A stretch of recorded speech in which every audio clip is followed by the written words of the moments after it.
رحمن رحمن ساعدني يا رحمن اشرح صدري قرآن املأ قلبي قرآن واسق حياتي قرآن لله لله يهفو آملي لله ولحفظ كتاب الله من أول بسم الله للختم وللرضوان رحمن يا رحمن بمجيني يا رحمن أصبقي ما يدوشو نبني ما يوسيتي نوتشيني القرآن رحمن يا رحمن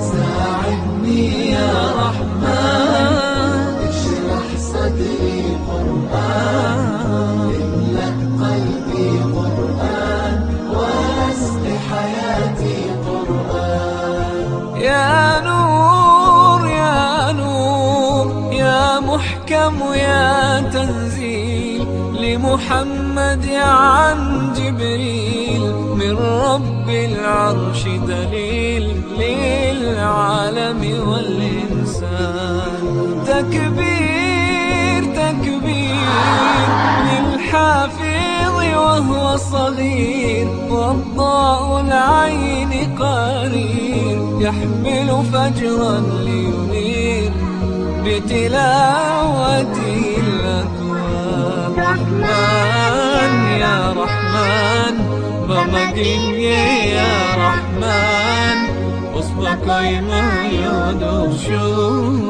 نبني ما يوسيتي نوجي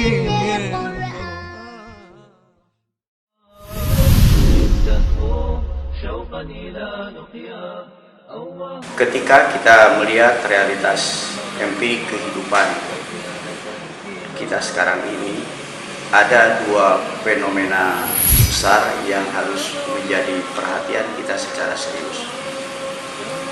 Pertama, gencarnya gerakan liberalisme dan sekularisme yang membawa umat kepada suatu pemahaman Islam yang jauh dari pemahaman sebagaimana yang difahami oleh Rasulullah dan para sahabat.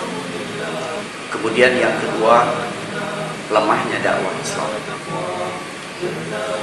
Dari sisi kuantitas, dakwah Islam kita sekarang ini menuju kepada sesuatu yang menggembirakan.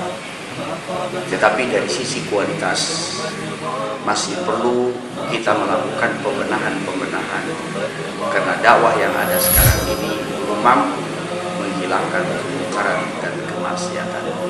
مع كل مذبحة تجد ولا جواب سوى العويل مع كل جرح في جوانح أمتي أبدا يسيل مع كل تشريد. Ulama memiliki peran sentral di tengah kehidupan umat Islam untuk melanjutkan risalah kenabian sepeninggal Nabiullah Muhammad SAW. Dalam rangka melanjutkan tradisi pengkaderan ulama dan menghadapi tantangan dakwah di bidang keilmuan semacam itulah, maka Badan Amil Zakat Nasional atau Basnas dan Dewan Dakwah Islamiyah Indonesia atau DDII pada tahun 2008 lalu meluncurkan program kaderisasi 1000 ulama. Pengkaderan dilakukan dengan cara memberikan beasiswa S2 dan S3 kepada para aktivis dakwah yang terekomendasi organisasi masyarakat Islam. Basnas dan Dewan Dakwah Islamiyah Indonesia berkomitmen untuk merancang program ini lebih tertata agar semakin banyak ulama yang memiliki intelektual tinggi sehingga semakin terasa manfaatnya bagi umat muslim di seluruh Nusantara. Program kaderisasi 1000 ulama adalah program peningkatan jenjang pendidikan atau penambahan ilmu bagi ulama yang sudah bergerak di masyarakat. Program dengan sistem seleksi yang ketat ini bertujuan melahirkan ulama yang mampu menjawab seluruh permasalahan umat terkini. Peserta yang dinyatakan lulus akan menempuh pendidikan S2 atau S3. Dan diharapkan setelah lulus program magister atau doktoral, akan melaksanakan kegiatan penelitian untuk membina masyarakat dan mengkanter perkembangan pemikiran yang menyimpang dari Al-Quran dan Sunnah. Dengan demikian diharapkan setiap tahun kader-kader ulama inilah yang akan mengajar di berbagai perguruan tinggi Islam dan senantiasa terlibat dalam setiap aktivitas dakwah. ومن أحسن قولا ممن دعا إلى الله ولا تستوي الحسنة ولا السيئة ادفع بالتي هي أحسن فإذا الذي بينك وبينه عداوة كأنه ولي حميم وما يلقاها إلا الذين صبروا وما يلقاها إلا ذو حظ عظيم. لشعب صار جلدا للطبول يأتي يسائلني صديق من بلادي ما السبيل. Berbicara mengenai kaderisasi, pada hakikatnya para pendiri Dewan Dakwah Islamiyah Indonesia sebelum Dewan Dakwah didirikan, seperti Pak Natsir, Pak Rosyidi, Buya Datuk Panglima Pokrayo, Pak Safruddin Purwanegara, dan berbagai tokoh lainnya yang diantara mereka juga ikut mendirikan Republik ini sudah memikirkan berkaitan dengan bagaimana mengisi kemerdekaan ini dengan cara melalui jalur pendidikan. Tentunya kalau kita bicara pendidikan, itu adalah kunci utama dalam rangka untuk meningkatkan sumber daya manusia kita atau sumber daya umat. Nah, ketika Dewan Dakwah didirikan pada tahun 1997, apa yang sudah mereka rintis sejak awal, sudah dirintis oleh Pak Natsir sejak awal, itu tetap dilanjutkan dalam kegiatan Dewan Dakwah Islamiyah Indonesia. Pada awalnya, para pendahulu kita atau orang tua kita itu mengirimkan beberapa mahasiswa ke luar negeri, utamanya ke Timur Tengah dan ke Saudi Arabia, untuk menempuh jenjang pendidikan mulai dari S1, ada dari S2, dan ada juga yang melanjutkan S3. Nah, mereka selesai dari sana kembali ke tanah air untuk beraktivitas di berbagai bidang pendidikan. Ada yang di pondok pesantren, ada juga yang di antara mereka mendirikan sekolah-sekolah tentu yang pada hakikatnya adalah bagaimana mereka untuk melanjutkan cita-cita dakwah, bagaimana mereka untuk meneruskan cita-cita dakwah. آيات قرآني بترتيل جميل حدثته عن قصة التحرير جيلا بعد جيل ووقفت في حطين أقطف زهرة الأمل النبيل ورأيت في جالوت ما أني. Dewan Dakwah dan Basnas dalam upaya untuk menciptakan 1000 kaderisasi ulama. 1000 kaderisasi ulama itu 400 kita persiapkan untuk program S2, 200 untuk gelar S3, dan 400 lagi untuk non-gelar. Nah, itu alhamdulillah sudah dimulai, ya, ditandatangani pernyataan bersama itu pada tahun 2008, dan sekarang sudah berjalan, ya, dan mudah-mudahan ini terus bergulir sampai ke depan.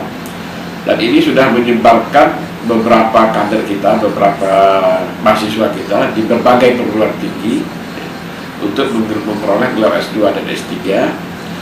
Ada yang di Universitas Ibnu Khaldun, ada di Universitas Muhammadiyah Surakarta, ada yang di Universitas Indonesia, ada yang di UPI Bandung, ya, dan di berbagai tempat lagi. Nah, bagi mereka yang sudah selesai itu, mereka meneruskan aktivitas dakwahnya, ya, tidak saja di daerah dakwah pusat, tapi juga di berbagai daerah.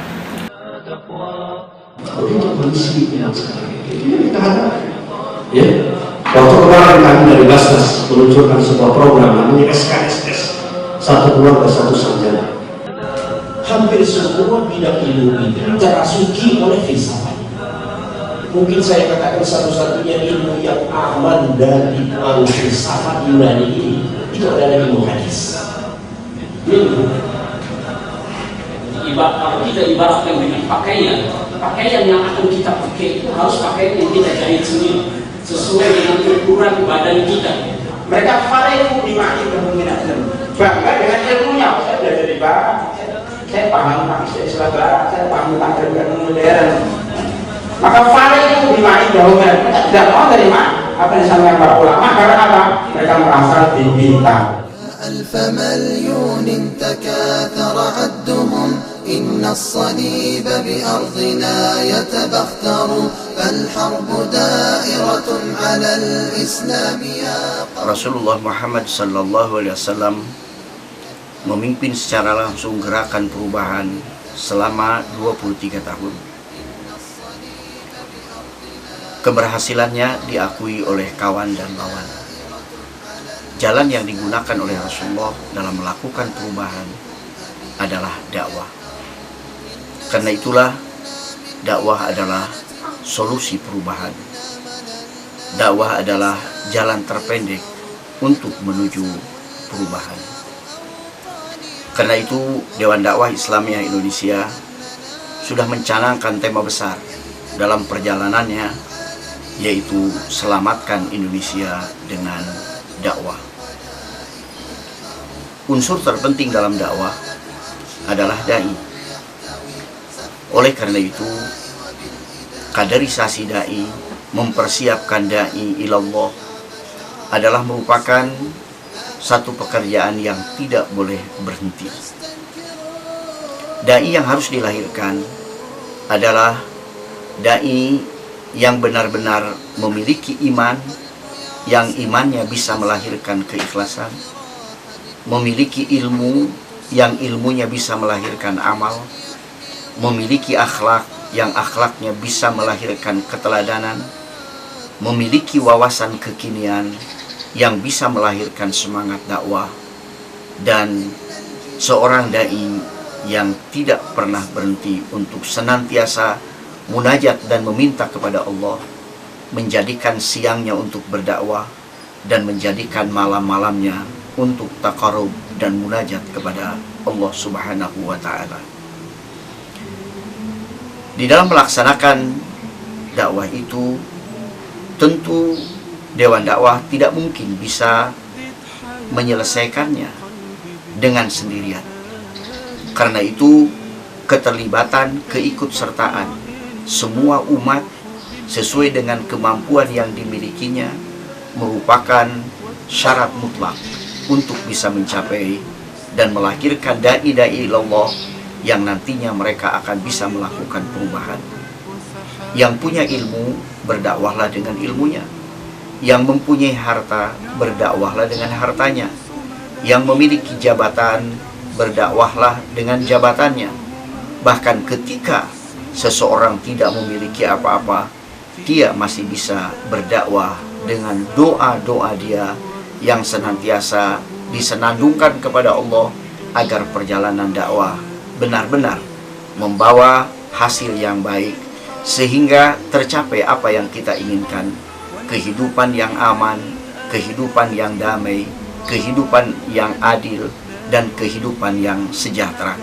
Dan itu semua akan bisa diberikan oleh Allah manakala iman dan takwa sudah tertanam di dalam hati umat kita. Janji Allah di dalam Al-Quran, walau anna ahlal qura amanu wattaqau la fatahna alaihim barakati minas sama'i wal ardh.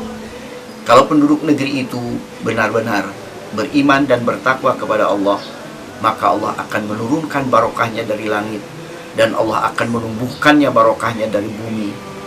Tetapi jika kita mendustakan, Allah akan mendatangkan azab. Menanamkan keimanan dan ketakwaan adalah merupakan pekerjaan yang harus dilakukan oleh dai ilallah. Insya Allah dengan cara yang seperti itu kita akan segera sampai kepada apa yang kita inginkan itu, sehingga pada gilirannya kita bisa mendapatkan apa yang kita inginkan, kebaikan di dunia dan kebaikan di akhirat kelak kemudian hari.